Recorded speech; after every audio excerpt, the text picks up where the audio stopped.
Tossing Grenades at Windmills podcast. Welcome to the Tossing Grenades at Windmills podcast. I am TC Ricks, and this series is called The Sins of Silicon Valley. This is the first in the series, more of an introduction to explain why I'm making it and some of the things I hope to discuss. For those of you who are normal serial listeners, which given some of the bizarre things I do when I do comedic posts, I wouldn't at all be surprised there's very few of you at this point. I have been talking about this series for a long time, and I wanted to talk a little bit more about why I am planning to make this series. And I think the best place to start is to turn the clock back about 6 years ago when I first started having complications with the mediators on social media. Now, it would be a lie for me to admit that I am not a prime model citizen on social media. I have gotten upset at lies that conservatives tell, and sometimes I've used all caps. And sometimes I've used swear words. I never threaten violence, because not only is that a great way to get arrested, but it's also a great way to lose the argument. Plus, I don't believe in using violence to solve my problems, unless it's in a legal and lawful way, unlike people on the right who not only threaten violence all the time, but are allowed to get away with it on social media. And that is actually kind of why I'm making this, because ultimately speaking, I'm a passionate believer in truth and a passionate believer in justice, including social justice. And I see the unequal treatment by the left, by social media, and it has gotten me outraged. So let's start there. For those of you who read the headlines about numerous conservative individuals and conservative organizations that believe that they have been singled out by Facebook and Twitter, let me tell you that it's a lie. It's not to say that there are not conservative individuals who have been deplatformed or who have lost their voice in social media. But the fact is that is only part of the story. Traditionally speaking, conservatives are always better at making noise than liberals are.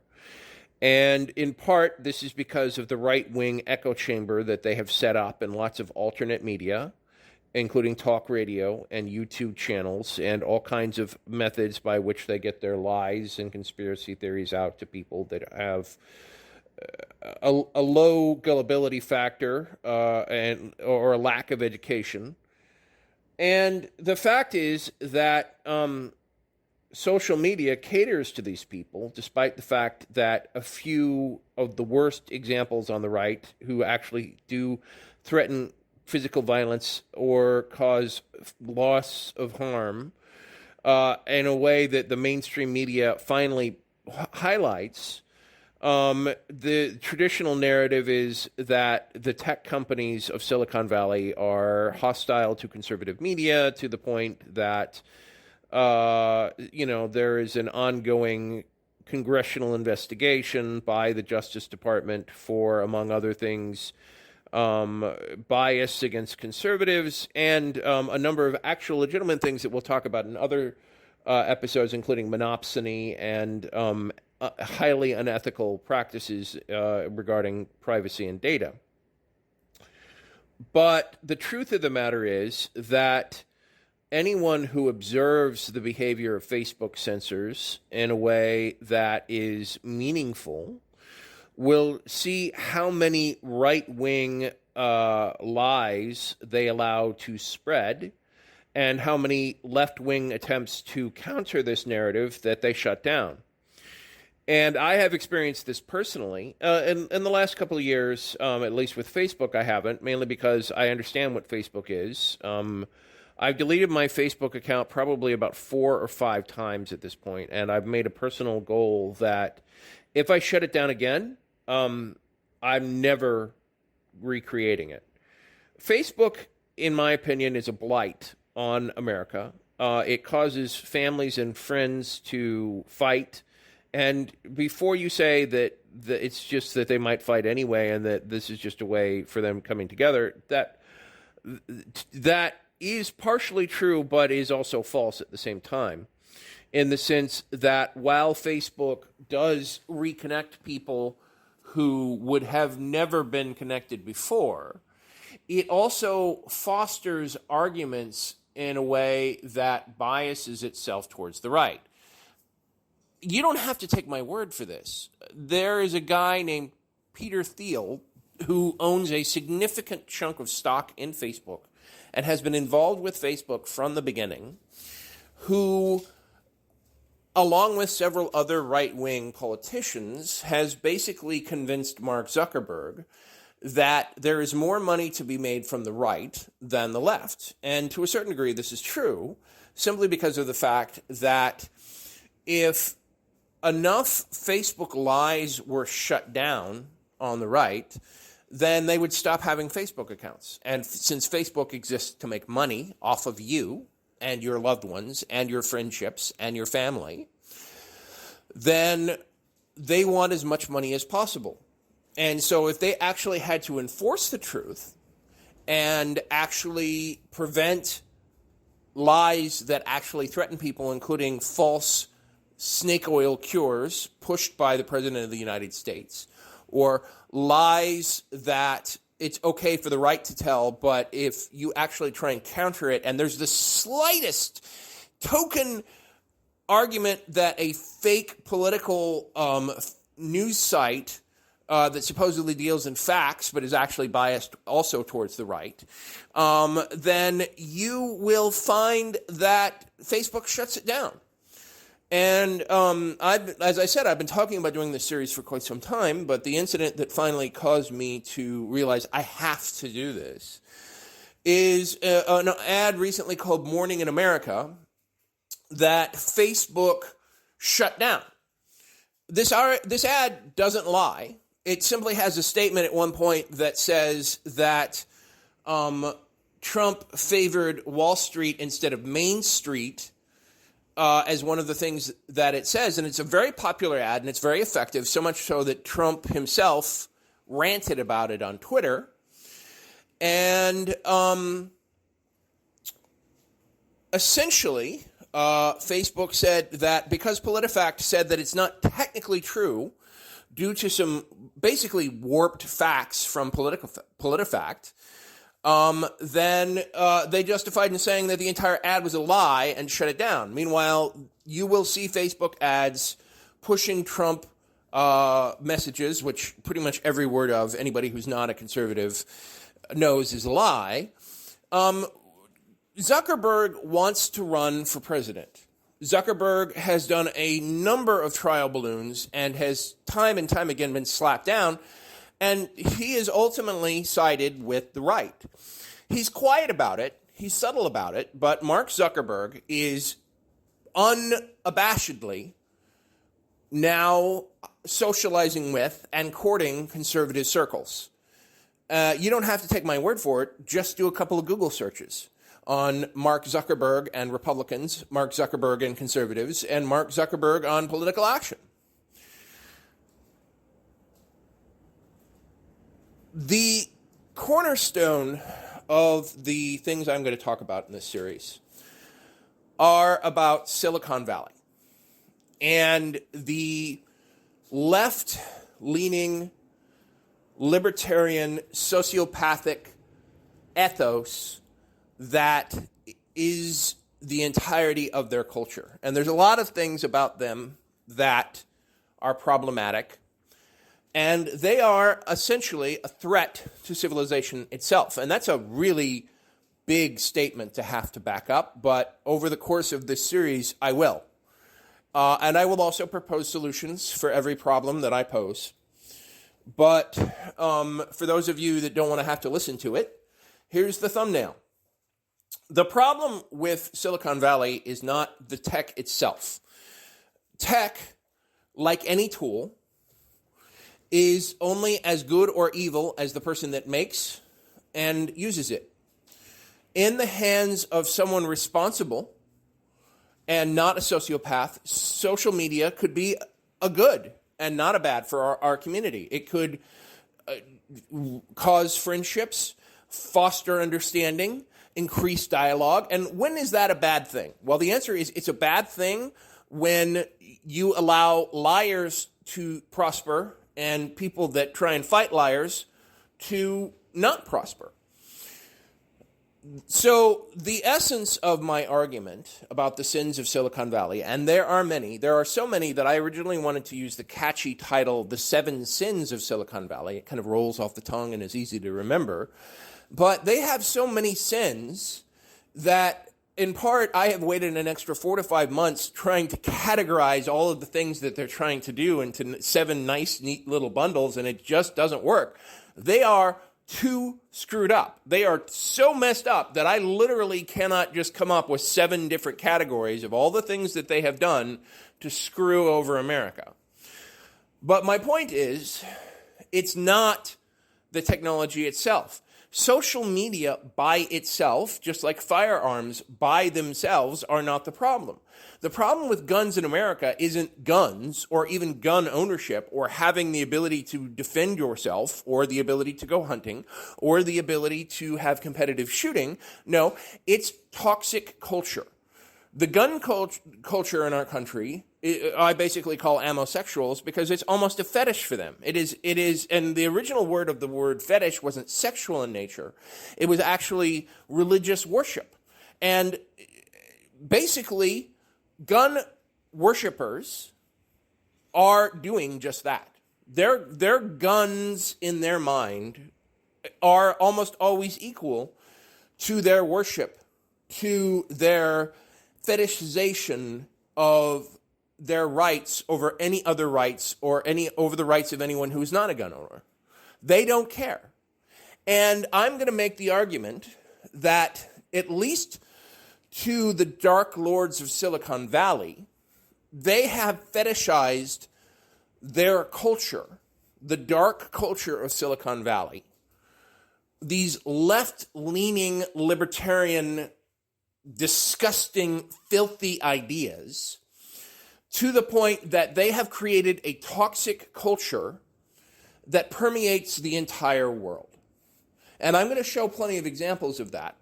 But I'm going to start with this one. One of the problems in Silicon Valley is their desire to skip humanity and use a machine to solve the problem when a human should be used. Now, there's nothing wrong with trying to save money, and there's nothing wrong with trying to push the boundaries of science, but sometimes you should use common sense. Most of the problems that I have had, or those of you who have had personal run-ins with the Facebook censors, have actually been interacting with an AI. An AI that is taught poorly, an AI that is usually actually created by socially awkward, basement-dwelling, racist, and sexist C.H.U.U.Ds. And for those of you who don't understand what that word means, it stands for Cannibalistic Human Underground Dweller. And basically, these Cheeto-munching, overweight people don't understand social justice. They don't understand people who aren't like them, which is often women or people of color or people of other nationalities, and certainly Democrats or the left, will have their biases reflect in all kinds of unconscious ways. So, for example, if you have a Facebook post that shows the Ku Klux Klan and a white hood that says, "It's funny, I'm surprised you guys didn't have a problem with masks before," and then Facebook shuts it down because it uses, quote, hate speech, end quote, but at the same time, they will allow a viral video of someone on Twitter stomping on a kitten or showing blatant pornography where any child can see it, but declare that protest in China against their loss of voting rights in Hong Kong is sensitive media, and you have to go to a special place in your Twitter account to let yourself actually see police beating up a protester, then you understand the problem in Silicon Valley is the culture of Silicon Valley. And the image I want you to fix in your mind of everything that is essentially wrong with Silicon Valley is Lord of the Rings and the dwarves. The dwarves, in the mines of Moria, dug and dug and dug so deep without any consideration of what they might find there that they unleashed the Balrog. And the social problems and consequences of their actions, just like the Balrog, is this giant winged satanic thing that will kill and enslave us all. And again, mark my words, I will prove every point that I'm making over the course of this series. They are threatening life itself and every aspect of freedom that we have. And the idea that these tools will be in the hands of C.H.U.D sociopaths is so frightening that you will understand that despite all of the problems that we are facing, all of the things, including climate change, that the key to all of these things is starting with fixing the culture of Silicon Valley. Now, Silicon Valley likes to promote itself as this liberal utopia that is all about making everybody happy and rainbows. You know, you look at the iPhone commercials, and they're clever, slick, well-done media that shows people dancing to music and the headphones and all the things that it lets them do, or the Google ads that, you know, show all of the people getting along with each other and all of the powerful things that these tools let you do. And you know what? All of these things are good. Video games are good. Smartphones are great. But they don't show you the hidden cost of all these things that they're doing. All of the things, and I do mean all of the social media companies. I have been researching this subject for the better part of 18 to 24 months. And there is not a single major tech company, and by major I mean not just the Five Horsemen, and we'll get into that in another episode, but even the second or third leagues that I have seen that is not corrupted and tainted and a threat to the lifestyle and the freedom of every person in the world.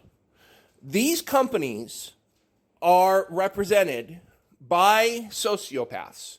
There is not one hero of Silicon Valley that I have found that does not, in the end, champion darkness. Let's look at the poster boy of Silicon Valley. The guy that for a long time I admired as a modern-day Tony Stark.